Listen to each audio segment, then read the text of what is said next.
వాతావరణం కదా, వాతావరణాన్ని ప్రతి మనిషి పరిరక్షించుకోవటం ఎంతో అవసరం. ఎందుకంటే భావితరాల కోసము ముందు మానవులు కానీ జీవకోటి కానీ అవసరం. ఎందుకంటే ఏమో ఇది ఇప్పుడు వాయు కాలుష్యంతో నిండుకునింది.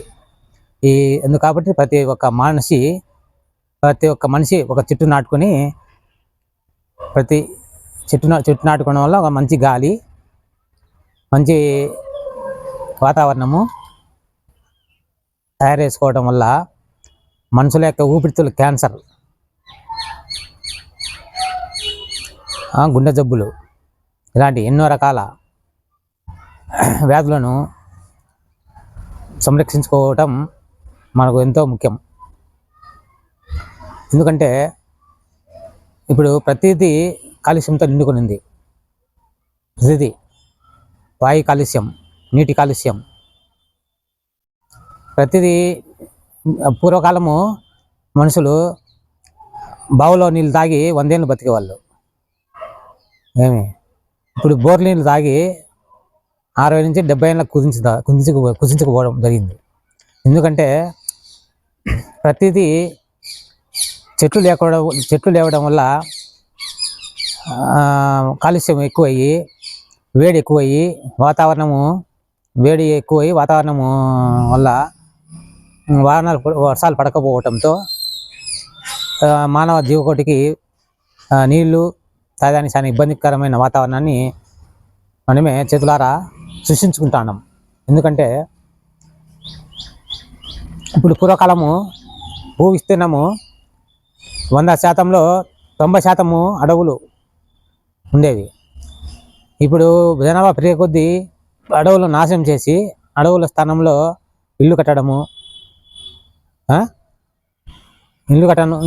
ఒకటి, వాటి ఇల్లు కట్టడం వల్ల చెట్లు నరకడం ఒకటి, మళ్ళీ ఆ స్థానం రోడ్లు వేయడంలో, అక్కడ వెడల్పు చేయడంలో అక్కడ చెట్లను నరకడం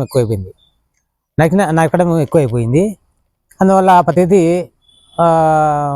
చెట్ల సంఖ్య తగ్గిపోవడంతో వాతావరణము వేడెక్కి విపరీతమైన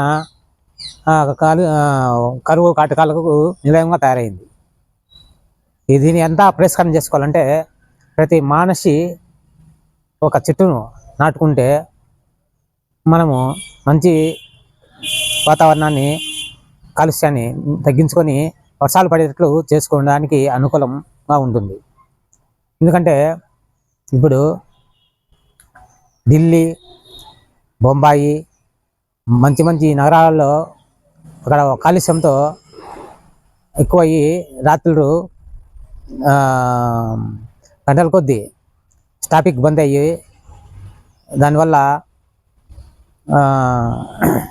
కాలుష్యం ఎక్కువయ్యి అక్కడ ఎక్కువ వ్యాధికి గురయ్యి, అక్కడ పిల్లలకు, గర్భంలో ఉన్నటువంటి పిల్లలకు కానీ ఈ రకరకాల వ్యాధులు సంభవించి వాటి యొక్క ప్రభావంతో గర్భంలో శిశువుకు కానీ మరణాలు ఎక్కువయ్యి, ఆ మరణాలు ఎక్కువ సంభవించడానికి ఆస్కారం ఎక్కువ ఉంది. దీనికంతా కారణం ఏదంటే చెట్లు లేకపోవడం వల్లే. అందుకోసము మనము ప్రతి ఒక్కరం కలిసి ఒక చెట్టు నాటుకొని, ఇంటింటికి ఒక చెట్టు నాటుకుంటే కొన్ని వందల చెట్లు ఎక్కువయ్యి కాలుష్యాన్ని చేసుకోవచ్చు. ఈ నివారణ చేసుకోవడం వల్ల మంచి గాలి రావడము, మనకు కానీ మంచి పరిశుభ్రమైన గాలి రావడం వల్ల మనం కానీ ఆరోగ్యవంతంగా తయారవుతాం. అది మర్చిపోయి ప్రతి ఒక్కరూ ఏదో మనం ఉందాంలే, చేద్దాంలే, మనకేంలే అనుకోవటం వల్ల పరిస్థితి ఇలా తయారైంది. పూర్వకాలము ఒకరికి ఒకరు సహాయం చేసుకునేవాళ్ళు. ఇప్పుడు అలా పరిస్థితి లేదు. ఎందుకంటే డబ్బు ఒక ఆయుధం అయిపోయింది. దాని మీద వ్యామోహం చెంది ఎవరు ఎట్టపోతే మాకేంలే, మేము బాగుంటే చాలే అనుకునే ధోరణి ఎక్కువైపోయింది. దానివల్ల ఎవరైనా చెట్టు నరుకుతాండే కానీ ఏం నాయన చెట్టు నరుకుతాండే కానీ అడిగేవాడే అని లేడు. ఇష్టం వచ్చినట్టు నరకడం, తరించడం, ఎత్తుకోవడం, డబ్బు సంపాదించుకునే పరిస్థితి దాపురించింది. కావున ప్రతి ఒక్కరూ ఇప్పటికైనా మేలుకొని ఇంటికి ఒక చెట్టు, మనిషికి ఒక చెట్టు నాటుకుంటే వాతావరణ కాలుష్యాన్ని నిర్మించుకోవచ్చు. దీనివల్ల మంచి పరిశుభ్రమైన గాలి, మనుషులకు మంచి కరువు కాటకాల నుంచి బయటపడవచ్చు. అంతేకాకుండా ఇప్పుడు కొన్ని వినాయక విగ్రహాలు రంగులు వేసుకోవడము, దాంట్లో రంగుల కోసము వేలు ఖర్చు పెట్టి ఒక 1,00,000 రూపాయలు పెట్టి ఒక విగ్రహాన్ని 10,000 పెట్టి 20,000 ఒక విగ్రహాన్ని తేడము, ఆ విగ్రహాన్ని తీసుకుపోయి నీళ్ళలో వేయడము.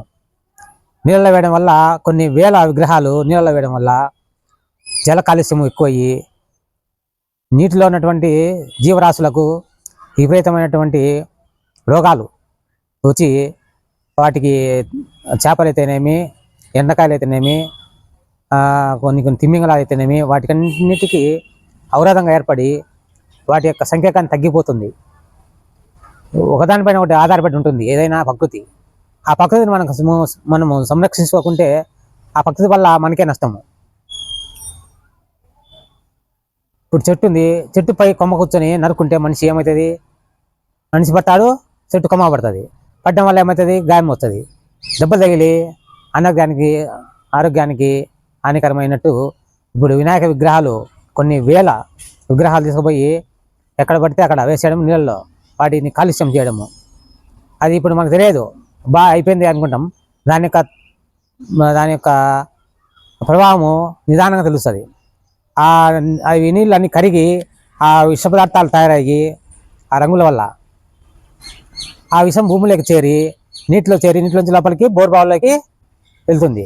ఆ నీళ్ళని మళ్ళీ మనము సేవించడం వల్ల మనకు రకరకాలైనటువంటి వ్యాధులు సంక్రమించడానికి ఆస్కారం ఉంది. అది ఎవరికి అది తెలియదు. మేము బొమ్మను తీసుకొచ్చినాం, వేసినాం, దాని ఉత్సాహం అప్పటికే సరిపోద్ది. మనం ఏం తప్పు చేసినాం, ఏం కథ అనేది ఎవరు ఆలోచించడంలే. అదొక ఆలోచించకుండా విపరీతమైనటువంటి ఆలోచనలతో మన ప్రకృతిని మనమే సర్వ చేతులారా నాశనం చేసుకోవడం జరుగుతుంది.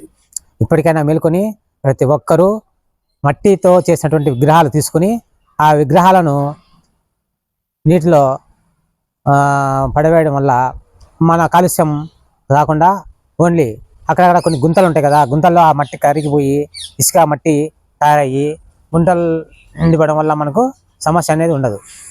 నీళ్లు కానీ మంచిగా లోపలికి పోయి ఆ నీటిని తాగితే మనకు రోగాలు కానీ రావు. కాబట్టి ప్రతి ఒక్కరూ మేల్కొని మట్టి విగ్రహాలు కోసం ప్రోత్సాహం చేసి ఆ ప్రోత్సాహాల వల్ల ప్రతి ఒక్కరూ తెలుసుకొని రంగులేని విగ్రహాలు తీసుకోకుండా రంగు లేకుండా మామూలుగా తయారు చేసుకొని చిన్న విగ్రహాలు 1 కేజీ 2 కేజీలు అల్కంగా ఎత్తుకుపోయి వేసుకునేదానికి ఆస్కారం ఉండదు. పెద్ద విగ్రహాలు ఎత్తుకుపోయి అక్కడ మనుషులు వేయలేకపోయి వాటిపై కింద పడి మనుషులు కానీ మనుషులు మృతి చెందడానికి ఎక్కువ ఆస్కారం ఉంది. ఏమంటే ఆ మూమెంట్లో ఎవరు ఎట్లా ఉంటారో ఎవరు తెలియదు. ఒకరిపైన ఒకరు పడ్డము, దోసుకోవడము, దుబ్బుకోవడం వల్ల అక్కడ మరణాలు కానీ సంభవించడం జరుగుతుంది. అవన్నీ నిదానం తెలుస్తుంది. దెబ్బ తిన్నప్పుడు అందరూ ఉత్సాహం ఉండేవాళ్ళే. ఆ ఉత్సాహానికి అవధులు లేకుండా పోవడం వల్ల విపరీతమైన ధోరణులతో మనుషుల యొక్క ప్రభావము నిదానంగా తెలుస్తుంది. ఆ నీటిని తాగడము, ఆ నీళ్ళు తాగిన తర్వాత వాటికి రోగాలు రావడము ఇవన్నీ నిదానంగా బయటపడతాయి. ప్రస్తుతానికి అవన్నీ మనకు తెలియదు. కాబట్టి ఇప్పుడైనా ప్రతి ఒక్కరు మేల్కొని ప్రతి ఒక్కరూ మట్టి వినాయకుల బొమ్మలు తీసుకుపోయి నదుల్లో కానీ చెరువుల్లో కానీ వేయడం వల్ల మంచిది. ఇది నా యొక్క ఆశయము. నా మాట కొంతమంది విని 10 మందిలో 100 మంది అన్నా విని మట్టి విగ్రహాలు తీసుకుపోయి చిన్న విగ్రహాలు వేయడం వల్ల మేలు. ఎందుకంటే భారీ విగ్రహాలు ఎత్తుకుపోయి వాటి కింద పడి సావడం చాలా బాధాకరం. ఇది కానీ తెలుసుకోవాల్సిన కోరడం అనేది.